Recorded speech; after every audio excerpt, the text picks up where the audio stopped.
School के तालिब Sura Mohammad Hussain. Please welcome on the stage Sura Mohammad Hussain. अस्सलामु अलैकुम व रहमतुल्लाहि व बरकातुहू।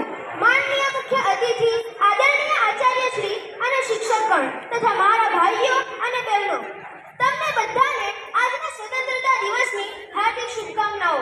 હું જનાબ કુતબુદ્દીન મુઅલ્લિમ બોયઝ પ્રાઇમરી સ્કૂલનો વિદ્યાર્થી સૂરા મોહમ્મદ હુસૈન આપ સમક્ષ મારું વક્તવ્ય રજૂ કરવા માંગુ છું। આશા છે કે તમે બધા શાંતિથી સાંભળશો। सारी दुनिया सो रही थी तब भारत में हुआ था नया सवेरा।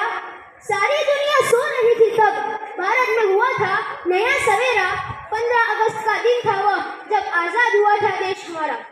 જેમ કે આપણે બધા જાણીએ છીએ કે આજે 15મી ઓગસ્ટ છે અને આપણે બધા આપણા દેશનો 78મો સ્વતંત્રતા દિવસ ઉજવવા માટે અહીં ભેગા થયા છીએ। મિત્રો, 15મી ઓગસ્ટ 1947 ના રોજ આપણો દેશ બ્રિટિશ શાસનમાંથી આઝાદ થયો, જેને આઝાદી અપાવવા માટે કેટલાય સ્વતંત્રતા સેનાનીઓએ પોતાના પ્રાણો પણ ગુમાવ્યા હતા।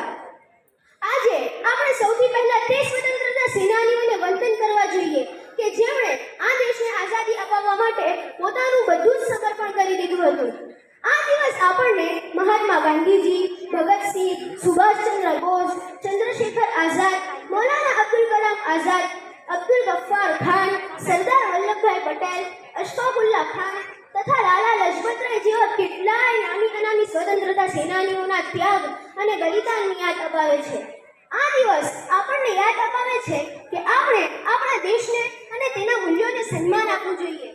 આઝાદી પછી આપણા દેશે ઘણી પ્રગતિ કરી છે।